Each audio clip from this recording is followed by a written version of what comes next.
Hermanos, ¿qué le parece si va conmigo esta mañana al Salmo 139? Salmo 139, en el sermón titulado El Dios que guía al camino eterno. Este salmo está estructurado, o pude yo como estructurarlo de la siguiente manera. Tenemos dos atributos de Dios bien demarcados, dos atributos. Tenemos una expresión de gratitud a Dios por sus obras. Tenemos una expresión de alabanza a Dios por su grandeza.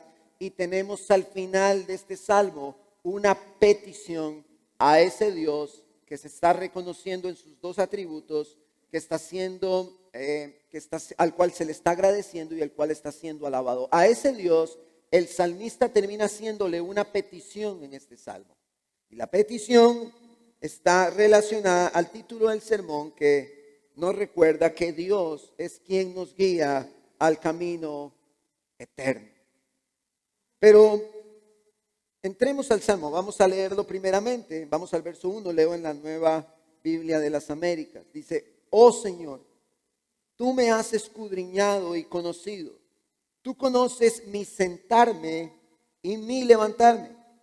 Desde lejos comprendes mis pensamientos, tú escudriñas mi senda y mi descanso, y conoces bien todos mis caminos, aún antes de que haya palabra en mi boca. Oh Señor, tú ya la sabes toda. Por detrás y por delante me has cercado, y tu mano pusiste sobre mí. Tal conocimiento es demasiado maravilloso para mí, es muy elevado y no lo puedo alcanzar. ¿A dónde me iré de tu espíritu? ¿A dónde huiré de tu presencia? Si subo a los cielos, allí estás tú. Si en el Seol preparo mi lecho, allí tú estás. Si tomo las alas del alba y si habito en lo más remoto del mar, aún allí me guiará tu mano y me tomará tu diestra. Si digo, ciertamente las tinieblas me envolverán y la luz a mi alrededor será noche, ni aún las tinieblas son oscuras para ti. Y la noche brilla como el día. Las tinieblas y la luz son iguales para ti, porque tú formaste mis entrañas, me hiciste en el seno de mi madre. Te daré gracias, porque asombrosa y maravillosamente he sido hecho. Maravillosas son tus obras y mi alma lo sabe muy bien. No estaba oculto de ti mi cuerpo, cuando en secreto fui formado y entretejido en las profundidades de la tierra. Tus ojos vieron mi embrión, y en tu libro se escribieron todos los días que me fueron dados, cuando no existía ni uno solo de ellos. Cuán preciosos también son para mí, oh Dios, tus pensamientos. Cuán inmensa es la suma de ellos. Si los contara serían más que la arena. Al despertar aún estoy contigo. Oh Dios, si tú hicieras morir al impío, por tanto, apártense de mí, hombres sanguinarios, porque hablan contra ti perversamente, y tus enemigos toman tu nombre en vano. No odio a los que te aborrecen, Señor, y no me repugnan los que se levantan contra ti. Los aborrezco con el más profundo odio. Se han convertido en mis enemigos. Escudriñame, oh Dios, y conoce mi corazón. Pruébame y conoce mis inquietudes, y ve si hay en mi camino malo, y guíame en el camino eterno. En el Salmo 136, el pasado domingo, vimos cómo primero se presentó Dios, el salmista presenta a Dios de tres maneras: el Dios bueno, el Dios de dioses, el Señor de señores. Y vemos cómo a este Dios debemos presentarnos en gratitud por tres elementos: la creación que Él ha hecho, las victorias que Él ha tenido y su cuidado para con nosotros. El Salmo 136 nos invitó a dar gracias por estos tres elementos. Ahora recordemos rápidamente las características de los salmos. Los salmos se caracterizan, según los estudiosos, por presentar los atributos de Dios de una manera en la que ningún otro libro del canon lo hace. Hay una presentación de los atributos de Dios que no solamente nos revela su carácter, sino que involucra nuestras emociones. Los salmos nos llevan a nosotros a sentir, al ser una literatura poética. Hay un involucramiento de nuestras emociones cuando nosotros leemos los salmos, cuando nosotros buscamos a Dios en los salmos. Algunos le han llamado a los salmos, como mencioné el domingo anterior, el Everest de las Sagradas Escrituras. Todo esto es importante a la hora de ver los salmos. Y aunque quiero que tomemos el sermón de hoy como una reflexión, en el sentido de que no voy a decir todo lo que se podría decir de este salmo, si hay algo que podemos ver es que los atributos de Dios en este salmo están bien demarcados. Inclusive algunas versiones traen en el subtítulo omnipresencia y omnisciencia de Dios. Creo que la Nueva Biblia de las Américas lo trae. Entonces, hermanos, es importante comprender que nos vamos a topar primero en este salmo con dos atributos, que son la omnipresencia de Dios y la omnisciencia de Dios. Pero antes de entrar al salmo, quiero comenzar con una frase. Hay una frase en el mundo secular que dice que el que tiene la información tiene el poder. Es una frase que se utiliza en el ámbito secular y esta frase se desprende de la frase la información es poder, que se le atribuye a Francis Bacon, un filósofo, político, abogado del siglo XVI, siglo XVII. Es como esta frase que dice que el que no lee está condenado a creer todo lo que le digan. Esta frase tiene una relación directa con temas de liderazgo. Cuando esto sucede en el ámbito laboral, en el ámbito secular, cuando un líder, o entre comillas un líder, no quiere compartir la información con sus subalternos, los mantiene lejos de la realidad en la que ellos mismos están viviendo. Entonces él puede atribuirse el mover las fichas, las circunstancias y las cosas en la manera en la que le convenga a él, perjudicando probablemente los intereses del resto del grupo. Este principio nos hace ver la necesidad que hay en el ámbito secular de conocer o de tener la información. Muchos artículos en internet, cuando hablamos de información, plantean y ellos mismos dicen, gracias a la internet, hoy nosotros estamos informados. O sea, tenemos conocimiento, tenemos información por la internet. Usted lo ve con los niños. Si un niño quiere saber o conocer alguna palabra, ya ni siquiera escribe en el Google, él le habla al teléfono y el teléfono le dispara. Hace poco le pregunté, mi hijo tenía que poner algo en una plataforma en su consola de videojuegos. Estábamos en la mesa, entonces yo dije, bueno, él empieza como a escribir y dice él mismo, ¿para qué estoy escribiendo? Y entonces desde la distancia él agarra su control, le habla al control y la consola hace lo que le está diciendo el control. Hay una facilidad hasta por los niños de accesar a la información. Tenemos, hermanos, una facilidad para accesar a todo tipo de conocimiento por medio de la internet. Pero ¿qué pasa cuando el internet es cortado? ¿Qué pasa cuando en una casa se va el wifi? Nos damos cuenta de que el internet condiciona el comportamiento humano. Yo me he dado cuenta en mi casa. Se nos fue el wifi, hermano, con estos ventoleros que hubieron hace unas semanas, hermano, y los comportamientos de la familia cambian por el wifi. El internet está condicionando cómo nosotros vivimos.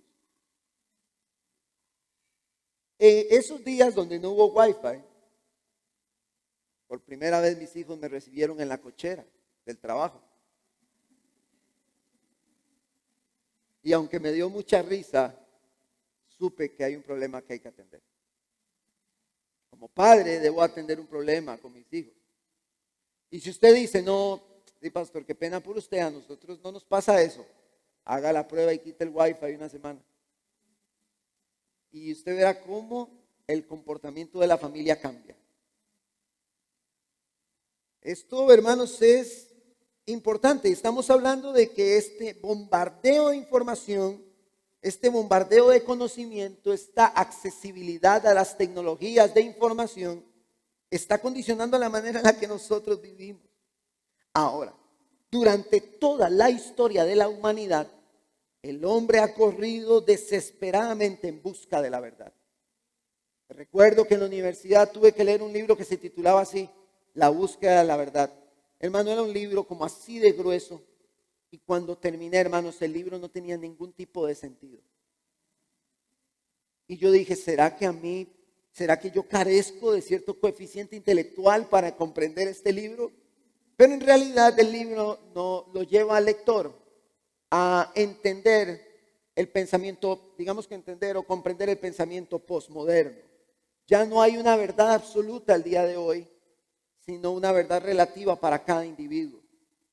Lo que para Joan es verdad, bueno, y si para él es verdad para él. Yo pienso diferente, mi verdad es otra y cada quien tiene su verdad. Esta búsqueda de la verdad, esta búsqueda del conocimiento, a través de los años lo vemos en la filosofía, lo vemos en la ciencia, lo vemos en la historia. Y entre más información tiene el hombre, según el pensamiento del mundo, más poder tiene. Ahora, aún nosotros con el internet, donde se supone que tenemos toda la información. Yo conozco hermanos que dicen, yo no sabía reparar un televisor, se me dañó el televisor, puse en YouTube cómo se repara el televisor, lo reparé. Quería hacer un queque de chocolate, me meto a YouTube, veo cómo se hace y lo hago. Quería sembrar una planta en mi jardín, pero no sabía cómo, entonces me meto a YouTube y lo hago. Ahora, en medio de toda esta enorme explosión de información, de una manera muy extraña, a pesar de eso, la sociedad se encuentra profundamente desinformada. La sociedad se encuentra sin conocimiento y usted verá que se habla de teorías de conspiración, que se habla de que los ejércitos, las guerras, la economía, el control mundial, todo ese tipo de cosas. Muchas teorías de conspiración. Se habla de una Agenda 2030, que no es una teoría de conspiración, es una realidad, nada más es de que usted lo investigue. Se habla de trabajar en pro del desarrollo sostenible en esta agenda, se habla de eliminar la pobreza, de empoderar a la mujer, de eliminar el hambre, de mejorar la atención sanitaria, de comer menos carne y se habla hasta de un reseteo económico. Y esto no es ninguna teoría. Usted se mete al Foro Económico Mundial y usted verá cómo claramente ellos lo expresan como un propósito para la Agenda 2030. Esto no es una teoría, las teorías son asuntos que se están considerando como una posibilidad en el sentido de que existan o no. Este propósito o esta agenda existe. Entendemos la soberanía de Dios y entendemos que todo pasa bajo su soberanía. Pero hay una agenda que sí existe. Usted puede meterse, si usted tiene un sistema Android, y puede meterse a los Global Goals, una de las aplicaciones que probablemente su teléfono tiene y usted ni cuenta se ha dado, y ahí vienen todas las metas para dicha agenda. Es un circulito ahí de colores.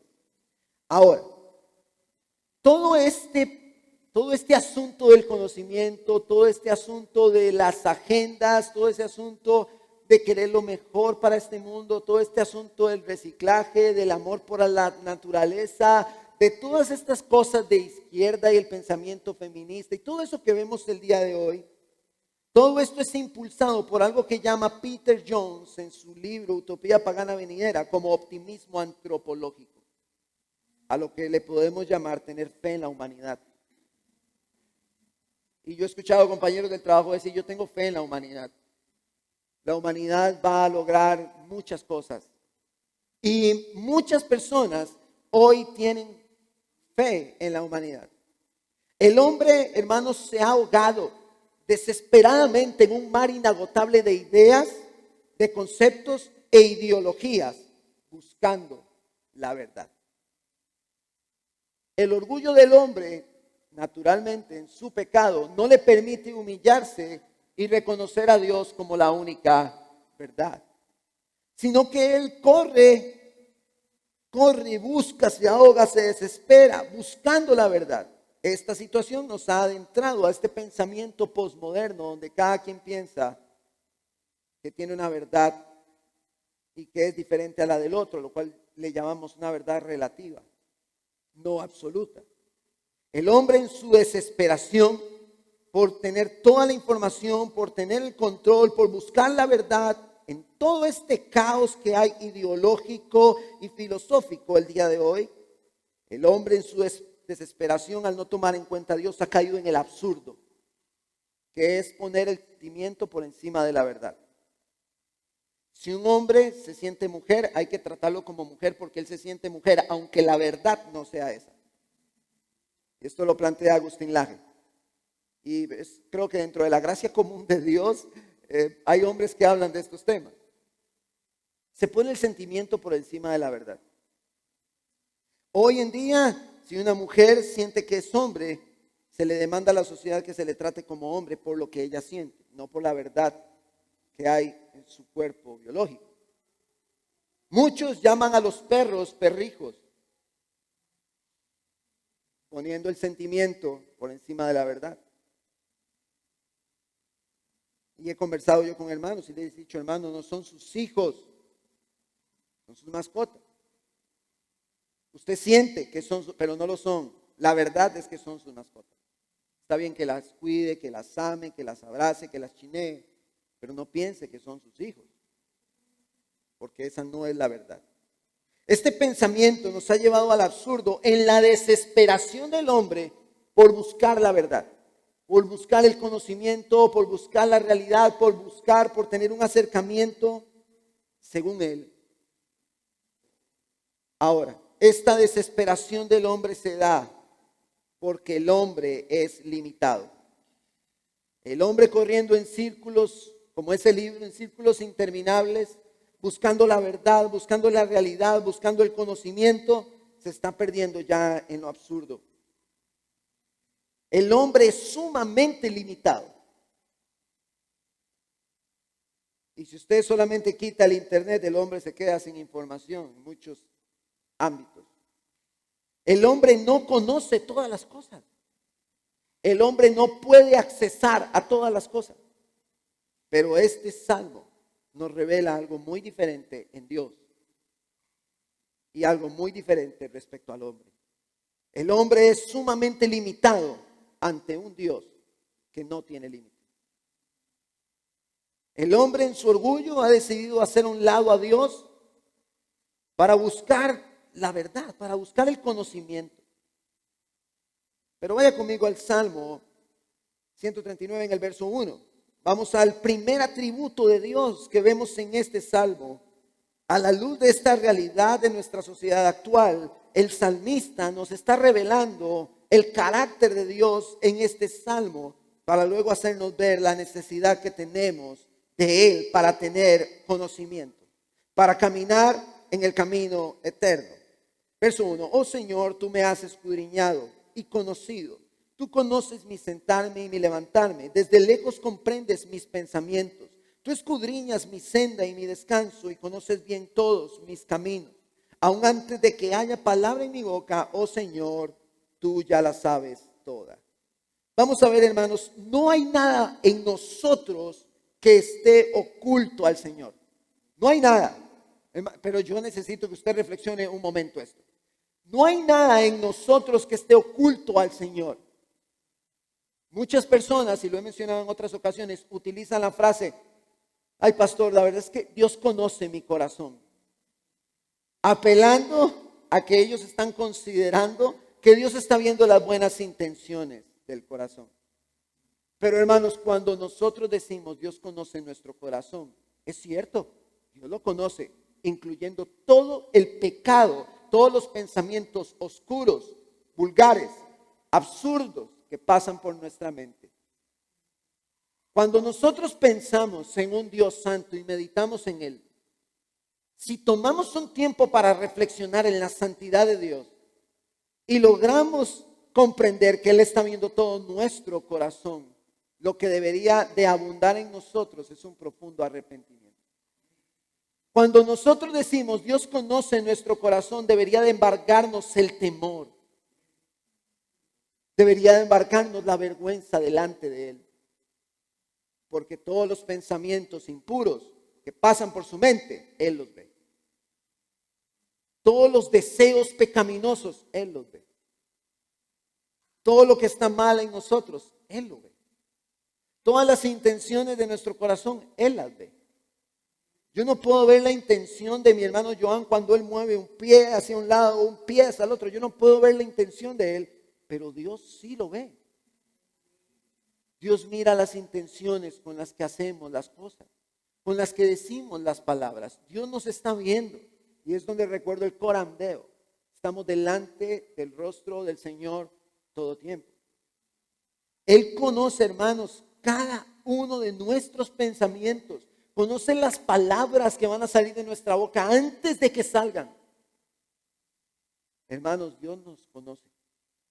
Examine su corazón por un momento. Medite en sus pensamientos, en lo que ha pensado mal, en la mujer que vio pasar y deseó con su corazón, en el hombre que vio pasar y que deseó en su corazón, y todos los pensamientos impuros. Todo eso Dios lo conoce. Cuando yo digo Dios conoce mi corazón, tengo que estar listo para recordar que Él es santo y que Él no tiene relación con el pecado. Eso debe llevarme a un arrepentimiento. Yo debo pedir perdón al Señor porque Él puede apreciar detalladamente todo lo que hay en nosotros. Pastor, ¿por qué detalladamente? El salmista dice, tú escudriñas mi senda y mi descanso. Escudriñar significa examinar, inquirir y averiguar cuidadosamente algo. Dios conoce a detalle, hermanos, lo que está dentro. Dios es un Dios omnisciente. Él lo conoce todo. Y este salmo nos está comunicando que ese Dios tiene un pleno conocimiento. Él conoce todo lo que nosotros vamos a decir. Él conoce nuestras palabras, nuestros pensamientos, nuestras acciones, nuestras intenciones. Verso 5. Por detrás y por delante me has cercado y tu mano pusiste sobre mí. Tal conocimiento es demasiado maravilloso para mí. Es muy elevado. No lo puedo alcanzar. El salmista, hermanos, presenta el contraste con Dios. Dios conoce todo de nosotros, plenamente nuestros corazones, pero Él dice, pero yo no conozco a Dios de la misma forma. Él me conoce profundamente a mí, pero yo estoy limitado. Mientras que Dios tiene todo conocimiento pleno de mí, de esta manera nosotros no podemos conocerle a Él plenamente. Y no le conoceremos plenamente. A pesar de que Dios ha revelado al salmista, se ha revelado a él, el salmista reconoce que está limitado y que no puede comprender los pensamientos inescrutables de Dios. Y eso nos recuerda rápidamente, y no lo busque, yo se lo leo. Romanos 11, verso 23. Oh, profundidad, dice el apóstol Pablo, de las riquezas y de la sabiduría y del conocimiento de Dios. Cuán insondables son sus juicios e inescrutables sus caminos. Pues, ¿quién ha conocido la mente del Señor? ¿O quién fue su consejero? ¿O quién le ha dado a Él primero para que se le dé recompensa? Porque de Él, por Él y para Él son todas las cosas. A Él sea la gloria para siempre. Amén. Dice el apóstol Pablo en Romanos capítulo 11. Inescrutable significa que no se puede saber ni averiguar. Así son los caminos del Señor. Son inescrutables para nosotros. Pero Él, como Él es omnisciente y nosotros no lo somos, Él sí conoce todo de nosotros plenamente. Estamos desnudos delante de Él. Estamos desnudos. Nuestro corazón está desnudo delante de Él. Él lo conoce, pero de esa misma forma yo no lo conozco a Él. Porque sus caminos son inescrutables. para mí. Entonces este atributo de Dios hace un contraste con el hombre. Mientras que el hombre en el mundo está corriendo como loco buscando una verdad y buscando hacer aquí subir y bajar para encontrar una verdad, el salmista nos dice que Dios tiene un conocimiento pleno de toda verdad y que nosotros ni siquiera podemos conocer sus caminos. El atributo de la omnisciencia de Dios aplasta por completo al hombre y le dice: eres limitado, como cuando Job se encuentra reducido por la grandeza de Dios. Y Job, de una u otra forma, muestra un cuestionamiento y Dios le dice: ¿dónde estabas tú cuando yo hice esto, hice esto? Cuando creó Dios todas las cosas. Dios es omnisciente. Nosotros, aunque tengamos internet, aunque tengamos todas las tecnologías de información, aunque corramos como locos buscando todo tipo de conocimiento, estamos limitados. Esto nos lleva a depender de Él. Vamos al verso 7 y nos encontramos con el otro atributo de Dios, el Dios omnipresente. Verso 7. ¿A dónde me iré de tu espíritu? ¿A dónde huiré de tu presencia? Si subo a los cielos, allí estás tú. Si en el Seol preparo mi lecho, allí tú estás. Si tomo las alas del alba y si habito en lo más remoto del mar, aún allí me guiará tu mano y me tomará tu diestra. Hermanos, Dios es espectador de cada cosa que hacemos.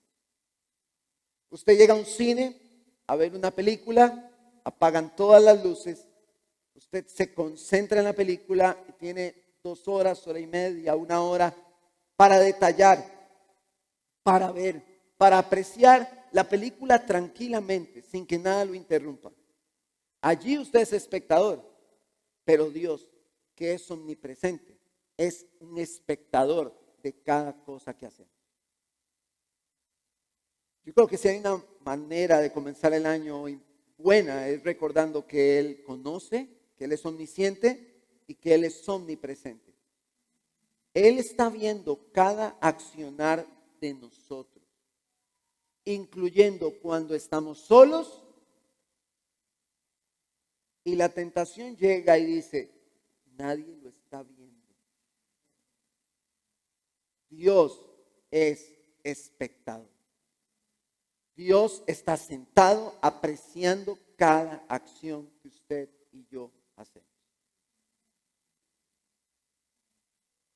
Hermanos, nosotros debemos comprender que el Señor está allí,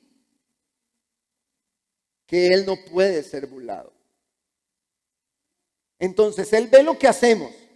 Yo camino hacia acá, pero Él no solo está viendo que yo camino, que estoy accionando. Él ve la intención y conoce qué quiero yo cuando hago esto. Dios está mirando nuestras acciones, nuestras intenciones, porque Él es omnisciente y es omnipresente. Entonces estos atributos de Dios están sobre el salmista, lo están aplastando. Él está reconociendo a ese Dios omnisciente y omnipresente y Él está muy por debajo de ese Dios. Ahora, el Señor no solo está como espectador, y no quiero que usted perciba como que Dios está allí presente solo para usted sentirse señalado cuando está pecando. En realidad el Salmo nos está comunicando que Dios está allí presente. No importa la distancia, lo profundo, lo largo, lo alto. No importa, Dios está allí presente para guiarnos y para cuidarnos. Porque allí dice el salmista: si me voy a lo remoto, ahí me guiará tu mano. Tu mano me guía. Me tomará tu diestra. No importa la distancia, no podemos escapar de su presencia. Y no quiero que solamente piense en esa parte de sentirse señalado por su pecado, sino que hay momentos donde nos podemos sentir muy lejos, muy largo y muy profundo, pero Él allí está cuidando a su pueblo, cuidando a su iglesia.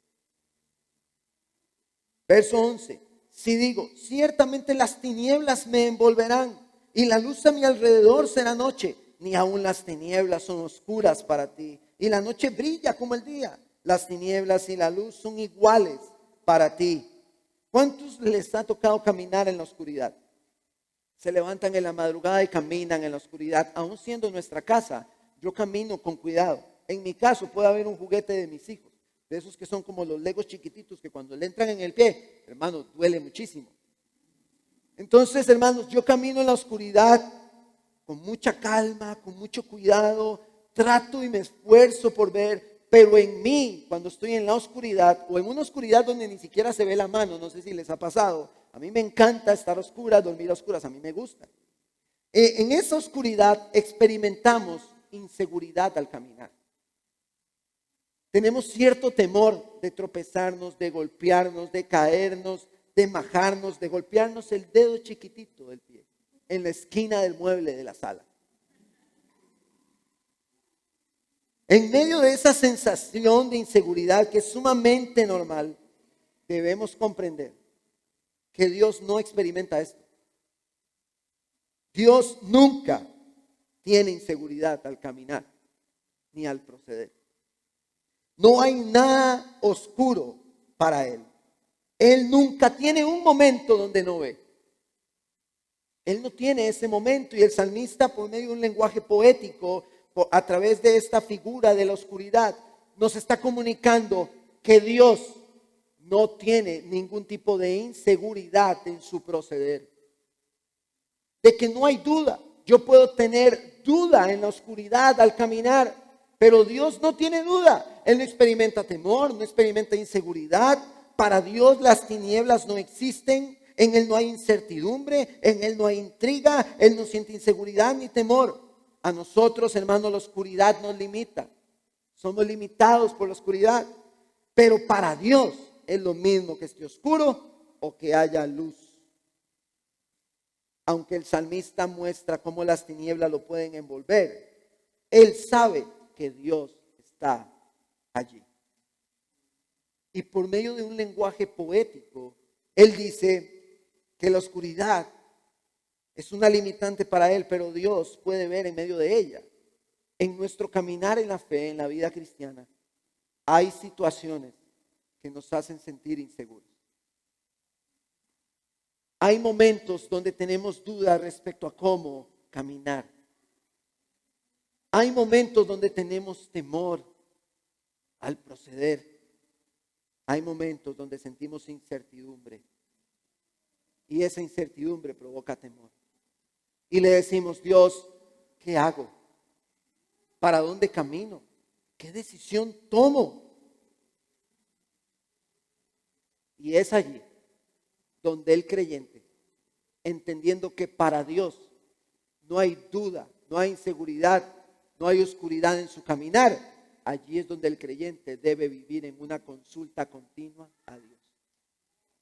Él debe consultar a Dios en su vida. Debemos tener una relación con este Dios omnisciente, omnipresente, de tal dependencia que en mi vida yo pueda estar seguro en Él de la decisión que yo voy a tomar. Porque yo no conozco el futuro, pero Él sí. Porque yo no tengo el control de todas las situaciones, pero Él sí. Porque yo estoy experimentando temor e incertidumbre para proceder, pero Él no experimenta eso. Entonces yo digo, Señor, ¿qué debo hacer en esta decisión? El cristiano tiene que vivir en una consulta continua a Dios. Él tiene que ir todos los días al Señor. Señor, ¿qué hago? ¿Qué decisión debo tomar? Pastor, pero para eso está la palabra de Dios. Por supuesto que sí. Pero cada decisión que tomamos en la vida no debe ser solamente a la luz de una conciencia informada por la palabra de Dios, sino que habrán decisiones en la vida respecto a asuntos no legislados explícitamente en la Escritura, en los cuales nosotros debemos ir a Dios y decirle al Señor, Señor, ¿qué decisión debo tomar? Debo tener una relación íntima con el Espíritu de Dios para poder refugiarme en Él para tomar decisiones. Entonces el salmista nos hace ver esta realidad. Él es omnisciente y Él es omnipresente. Y después de que presenta estos dos atributos, nos encontramos ya en los siguientes versos con una expresión de gratitud, una acción de gracias. Verso 13. Porque tú formaste mis entrañas, me hiciste en el seno de mi madre. El salmista en este punto reconoce que Dios de manera providencial supervisa el desarrollo del niño en el vientre de su madre. Esto según su voluntad soberana y propósito. Cuando veo a Fabi, que ya está, hermanos, ya oremos por ella, porque ya, yo siento que ya Leo se la lleva a ella. Y recuerdo cuando mi esposa estuvo así, medito en esto de la gestación, y yo digo, esta es una obra tan sobrenatural de Dios, tan maravillosa. No sé si han visto videos donde empieza a gestarse desde el inicio hasta que el bebé florece. Hermanos, ¿cómo? Ve el absurdo, hermanos, del ser humano, que al ver la creación, al ver las cosas hechas, al ver la armonía de los ecosistemas y de todo lo que Dios ha creado, al ver cómo se gesta un niño y se forma en el vientre, todavía pone en duda que hay un Dios creador. Hermanos, el absurdo ha gobernado. Pero el salmista está muy lejos de este absurdo. El salmista está muy lejos del pensamiento filosófico. El salmista está muy lejos del pensamiento del mundo. Él dice, Señor, tú conoces todas las cosas y yo no puedo conocerte plenamente a ti como tú me conoces a mí. Tú estás en todo lugar y eres espectador de todas las cosas que yo hago. Tú puedes ver todo lugar donde estoy. Él reconoce al Dios poderoso y reconoce su dependencia a Él y reconoce su pequeño tamaño ante Él. Entonces eso desprende una expresión de gratitud. En el verso 14, te daré gracias porque asombrosa y maravillosamente he sido hecho. Maravillosas, dice, son tus obras. Ya está hablando de las obras de Dios, como en el Salmo 136. Y mi alma lo sabe muy bien. El salmista, hermano, nos está invitando a ser agradecidos por sus obras. Como creyentes no solo debemos dar gracias por el cuidado providencial en el vientre de nuestra madre, sino que debemos dar gracias porque Él nos ha hecho nacer de nuevo. No solo fuimos gestados en el vientre de nuestra madre y Él providencialmente cuidó en su soberana voluntad de nosotros, sino que hoy nosotros como iglesia, si hemos creído en Cristo Jesús, si Él es nuestro Salvador y si hemos puesto la fe en Él, podemos dar gracias por sus obras, no solo por el nacimiento que hemos tenido de manera biológica y natural, sino porque hemos nacido de nuevo en Él. Porque el que nosotros hayamos nacido de nuevo en Él tampoco es una obra de nosotros, como en el nacimiento. Eso lo hizo Él. Él nos hizo nacer de nuevo. Yo no dije, quiero nacer en el vientre de mi madre. Yo no dije eso. Y cuando el Señor empezó a llamarme, a inquietar mi corazón, yo dije, no quiero. Pero Él, con su gran amor, me hizo nacer de nuevo. A todo el que le recibió, al que en Él ha creído, ¿qué dice la palabra en Juan? Le dio la potestad de ser hecho hijo de Dios. Eso lo incluye a usted, hermano, si es que usted es hijo de Dios, si es que usted ha creído en Cristo, si es que usted ha nacido de nuevo. 2 Corintios 5:17, y todos lo conocemos. De modo que si alguno está en Cristo, nueva criatura es, las cosas viejas pasaron y todas son hechas nuevas. Hay una nueva criatura, algo que Dios hizo. Pero en Efesios 2 dice, porque por gracia ustedes han sido salvados por medio de la fe, y esto no procede de ustedes, sino que es don de Dios, no por obras para que nadie se gloríe, porque somos hechura suya. Somos creados en Cristo Jesús para hacer buenas obras. Nosotros somos una obra creativa de Dios para vivir haciendo las obras que Él preparó de antemano para que anduviésemos en ellas. Hermanos, si el salmista nos está invitando a dar gracias por las obras que Dios ha hecho, porque fuimos gestados en el vientre de nuestra madre, hoy nosotros como iglesia no solo podemos ver eso como las obras de Dios, sino que tenemos que ver como una obra de Dios el nuevo nacimiento de nosotros en Él. Y debemos dar gracias a Dios porque nos ha hecho nacer de nuevo. Esto el salmista nos lo muestra. Verso 15. No estaba oculto de ti mi cuerpo cuando en secreto fui formado. Y él continúa dando gracias por todo este proceso que naturalmente tuvo. Y entretejido en las profundidades de la tierra, tus ojos vieron mi embrión. Y en tu libro se escribieron todos los días que me fueron dados cuando no existía ni uno de ellos. Hay un involucramiento de la omnisciencia y la omnipresencia de Dios en todo este proceso de gestación. Dios conocía al salmista y en tu libro dice se escribieron. El salmista está comunicando por medio de una figura del libro que en los pensamientos de Dios estaba trazado todo lo que habría de vivir David. El Dios omnisciente conoce el camino que está trazado para cada uno de nosotros de manera soberana. Él conoce todo. Inclusive cuando nuestro embrión estaban viendo sus ojos, Él conocía claramente el camino que se había trazado en su soberana voluntad para mi vida. Él lo conoce todo. Nada se escapa de su conocimiento. Él conoce nuestros caminos y conoce de nosotros lo que ni nosotros mismos conocemos.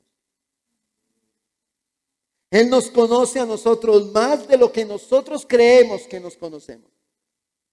Ayer yo le explicaba a una familia con la que estábamos reunidos en la noche y yo les decía a ellos, hay inclusive muchos pecados y muchas faltas que la misma iglesia no logra identificar, que necesita conocer más a Dios y su verdad y su palabra para comprender que está cometiendo infracción a la ley de Dios. Hermanos, Dios conoce hasta esos pecados que nosotros no logramos ver. A veces nos sentimos muy hábiles, nos sentimos muy diestros porque decimos, sí, yo lucho con la ira, con la lujuria, yo lucho con el orgullo, con la altivez. Y entonces nos sentimos como muy hábiles porque detectamos cuáles son los pecados con los que estamos lidiando. Pero le puedo asegurar que es muy probable que hayan muchos de ellos que no identificamos. Es muy probable que hayan pecados que no identificamos en nosotros. Tuve una experiencia hace algún tiempo en una capacitación, yo creo que lo he comentado, de predicación expositiva. Eso fue hace como 2 años, en el curso de Simon Trust. Y en mi corazón yo estaba engañado. Voy a exponerme yo. Voy a ponerme delante de ustedes. Voy a exponerme. En mi mente finita y en mi falta de humildad, yo pensaba que no estaba luchando con el orgullo. Hasta que llegué a una mesa donde habían 7 pastores y la dinámica era que cada uno de nosotros tenía que llevar un sermón hecho. O dos sermones, creo que 2 sermones, ¿eran hechos o 3? No me acuerdo. Y entonces mientras el hermano exponía su sermón, todos lo escuchábamos y cuando él terminaba todos teníamos que criticarlo. Hermanos, por 1:30 sin parar. Claro, fue un error también que se dio con respecto a las horas. Pero por 1:30 me criticaron. Hermanos, me hicieron añicos. Agarra un huevo, póngalo en el suelo y dale con un mazo así. Hermano, así quedé yo.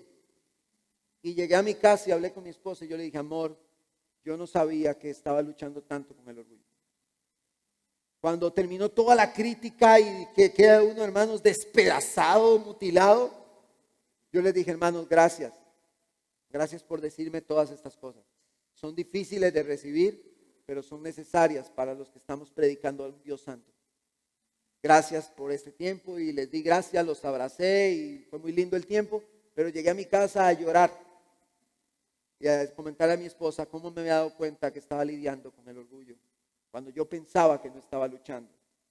A veces estamos luchando o tenemos algunos pecados bien demarcados, pero hasta que no somos expuestos, no nos damos cuenta de. Así que yo me pongo como primero en esto. Si usted quiere saber si está lidiando con un pecado, empieza a servir en la iglesia. Y usted dice, no, yo estoy bien. Y cuando empieza a servir y a trabajar en equipo con otros hermanos y a hacer mancuerna y a acercarse y vamos trabajando juntos, va aflorando todo ese pecado que allí está, el pecado remanente en nosotros. Empieza a salir la altivez, donde yo a Joan digo, Joan, la verdad es que yo lo hago mejor. Deme campo. Y empieza a aflorar en nosotros. O sentimos, hermanos, envidia, celos. Todo eso está en medio del pecado remanente que está aquí en la iglesia. Quisiéramos todos los pastores decir que tenemos a un montón de santos perfectos, inmaculados, sentados, pero no es así. Cristo vino a salvar pecadores. Entonces nos expresamos por sus obras, sin irme ya mucho. En el verso 17, encontramos una expresión de alabanza por la grandeza de este Dios inalcanzable. Cuán preciosos también son para mí, oh Dios, tus pensamientos, cuán inmensa es la suma de ellos. Si los contara serían serían más que la arena. Al despertar aún estoy contigo. Esta grandeza de Dios es digna de nuestra alabanza. Cuando nosotros vemos al Dios omnisciente, cuando vemos al Dios omnipresente, cuando vemos sus obras y lo que Él ha hecho y damos gracias por ello, todo esto así en conjunto es digno de alabanza. Cuán grandes, oh Dios, si los contara serían más que el mar. Nosotros debemos tener una expresión de alabanza. Nosotros debemos, cuando tenemos expresiones de gratitud, de verdad ser agradecidos con nuestras emociones. Debemos alabar con nuestras emociones. Debemos expresarnos, debemos cantar a Él por lo bueno, por lo grande que Él es. Con nuestras emociones, con nuestros sentimientos, con entendimiento nosotros debemos alabar a este Dios inescrutable. Uno de los problemas que mencionábamos en la exposición, en la conferencia de los Salmos allá con el pastor Henry, es que el pastor Henry decía que uno de los problemas que tenemos en la iglesia de hoy es que abunda la literatura en prosa. Y carecemos, ya hermanos, ya me bañé, y carecemos de literatura poética. Carecemos de ella. Y la literatura poética permite que tengamos expresiones emocionales. La literatura en prosa nos llena de conceptos y de ideas.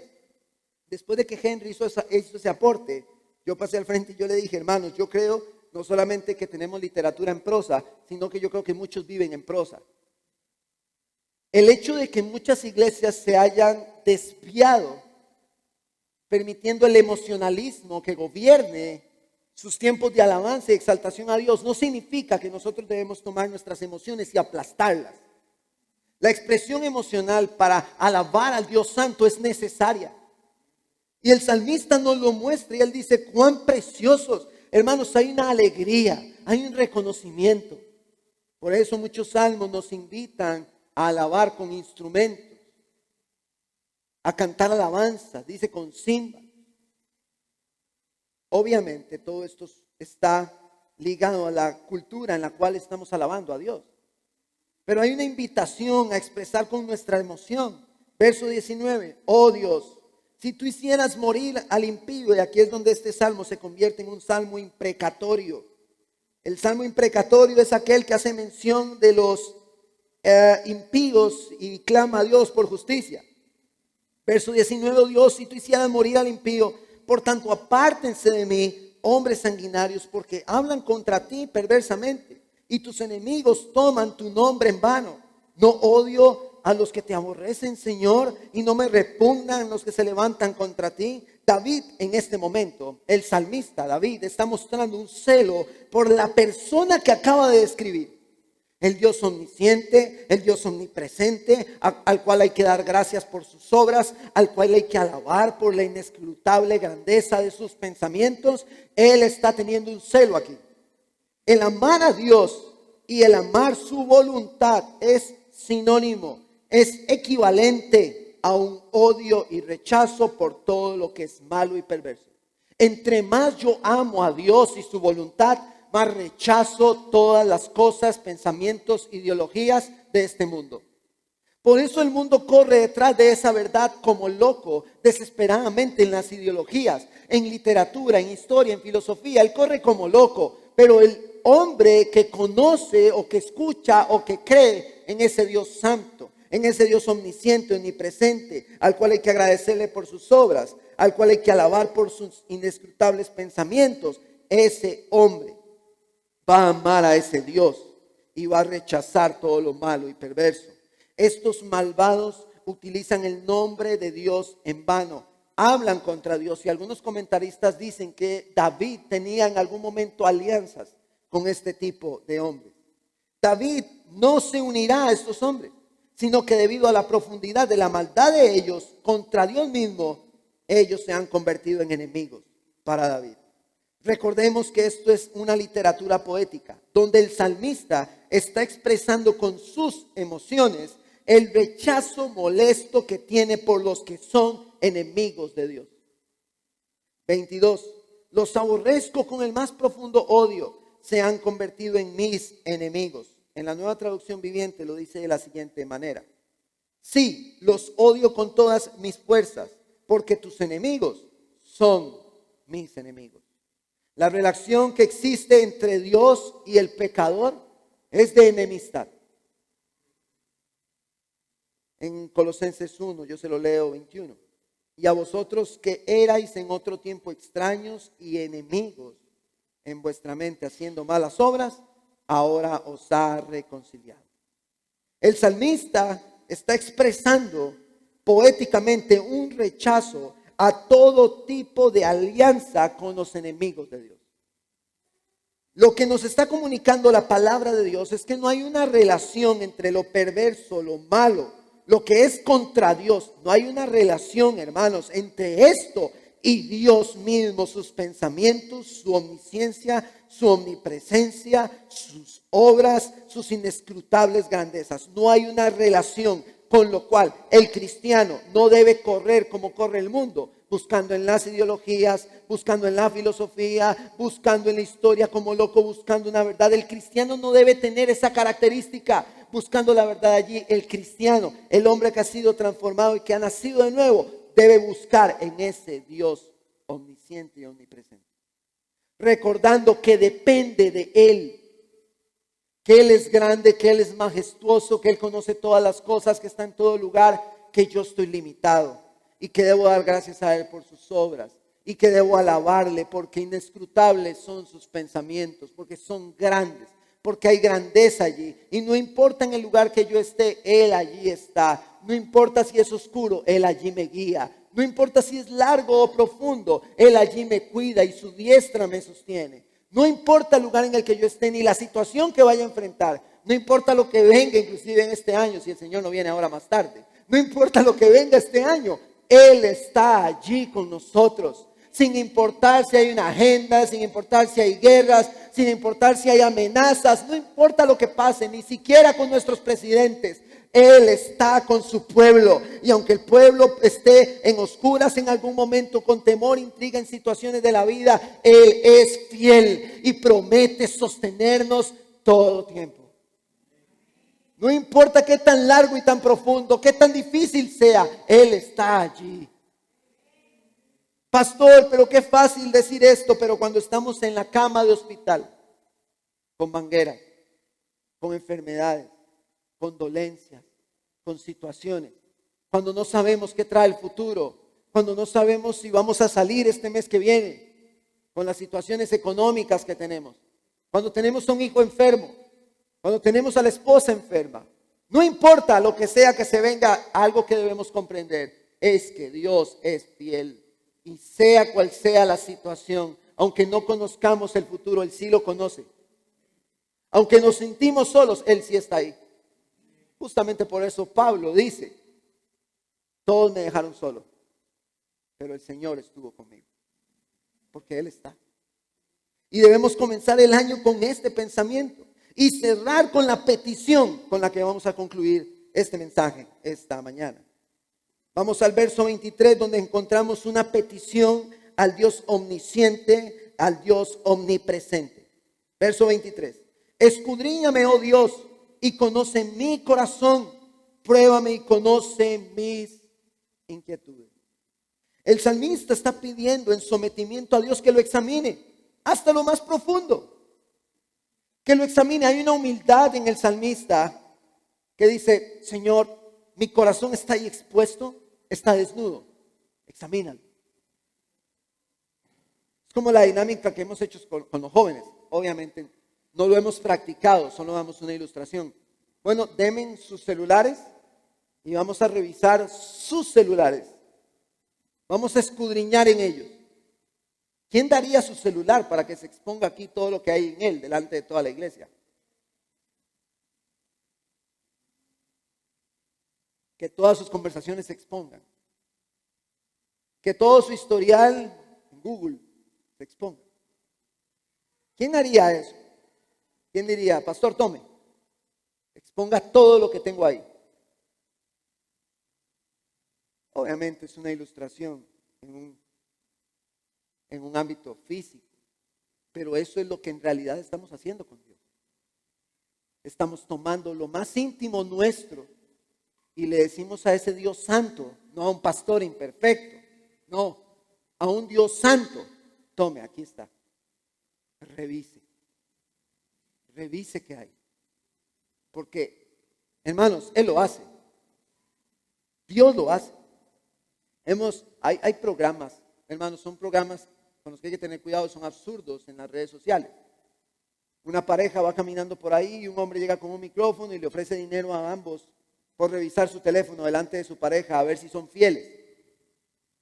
Creo que la mayoría ha visto ese tipo de videos en las redes. Entonces él llega con el micrófono y le dice: por tanto dinero, revisamos tu celular delante de tu novio. Y hay un montón de casos donde ellos van caminando lo más lindos por el parque con su pareja, pero cuando se revisa su teléfono, la pareja se da cuenta que ella tiene la relación con 2 o 3 más. Cuando somos expuestos en lo más íntimo, sale nuestra realidad.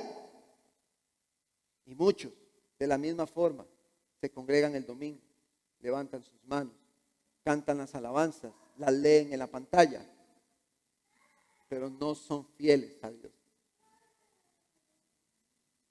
Tienen otra vida. Cuando nosotros decimos: Señor, examíname, es esto. Es presentar lo más íntimo delante de Él, que lo pueda ver. ¿Cómo quedamos expuestos nosotros? Aunque el salmista hace la petición, entendemos que Dios no necesita nuestro permiso para ver lo que hay en nosotros. Verso 24. Y ve si hay en mi camino malo y guíame al camino eterno. Todo creyente que reconoce su dependencia de Dios vive en una consulta continua a Él. Ahora, la palabra nos llama a ser imitadores de Dios, Efesios 5. La palabra nos dice que Dios se revela en Cristo, Hebreos 1. Cristo es el camino, la verdad y la vida. No hay forma de que Dios nos guíe en el camino eterno si no es viendo a Cristo. Él se revela en Cristo, Él nos muestra la verdad en Cristo. Cristo es el camino, Cristo es la verdad y Cristo es la vida. Por Él somos salvos y sus obras se revelan en Él. Entonces nosotros, cuando decimos al Señor: guíame en el camino eterno, no hay forma de caminar por ese camino lejos de Cristo, porque Cristo es el camino, la verdad y la vida. No hay forma. Y esto nos apunta a nuestro Señor. Nosotros debemos pedir a ese Dios omnisciente, a ese Dios omnipresente, que nos lleve por el Espíritu Santo que nos ha dado a vivir como Cristo. Que nos lleve a eso. Su Espíritu nos convence de pecado y nos lleva en crecimiento. Y vamos creciendo en santificación. No solamente nos quedamos, hermanos, en el proceso inicial de santificación, donde somos santificados en Él, sino que progresivamente crecemos en la santificación hasta que un día esa santificación será completa cuando seamos transformados, dice Pablo, del cuerpo de la humillación nuestra a uno semejante al de su gloria. Estoy convencido, le dice a los filipenses el apóstol Pablo, precisamente de esto, que el que comenzó en ustedes la buena obra, la perfeccionará hasta el día de Jesucristo. Nosotros estamos siendo guiados por el camino eterno si buscamos siempre a ese Dios omnisciente, omnipresente. Si le damos gracias por sus obras y si le alabamos por sus inescrutables grandezas. Él nos guía con su palabra, siendo ella lámpara a nuestros pies. Y cuando la palabra llega a nosotros, el Espíritu que Él nos ha dado nos convence de pecado y nos hace crecer en santificación. Este Dios, omnisciente, omnipresente, es el que nos guía al camino eterno. Debemos ver al Dios omnisciente, debemos ver al Dios omnipresente, debemos expresarnos en gratitud por sus obras, debemos alabar la grandeza de sus pensamientos y caminos. Y debemos pedirle a Él en humildad que analice, que vea nuestros corazones. Somos llamados a dar gracias por sus obras, a alabarlo por su grandeza y a desnudar nuestro corazón delante de Él. Como iglesia local debemos vivir agradecidos por sus obras. Debemos alabarle por su grandeza y presentarnos a Él con un corazón desnudo, entendiendo que Él se ha revelado en Cristo Jesús y que sus obras se revelan en su Hijo Jesucristo y que el camino eterno está trazado en la figura de Cristo, en quien se revela con precisión la grandeza de ese Dios omnisciente y omnipresente. No podemos caminar por allí pretendiendo ir guiados por ese Dios sin ver a Cristo, quien es el que nos ha llamado a seguir sus pasos, a tomar la cruz e ir con Él. Que Cristo sea nuestra guía este año que viene. Que sea el centro de todas las cosas. Que tenga la preeminencia en todo lo que nosotros hacemos. Que Cristo sea exaltado y que los atributos de Dios sean para nosotros visibles en la figura de Cristo. Porque es nuestro Señor el que nos ha rescatado de toda nuestra maldad y de todo nuestro pecado. Dios nos guíe hacia el camino eterno en Cristo Jesús, llevándonos a crecer a la imagen de Él. ¿Cuántos dicen amén? ¿Qué le parece si inclina su rostro?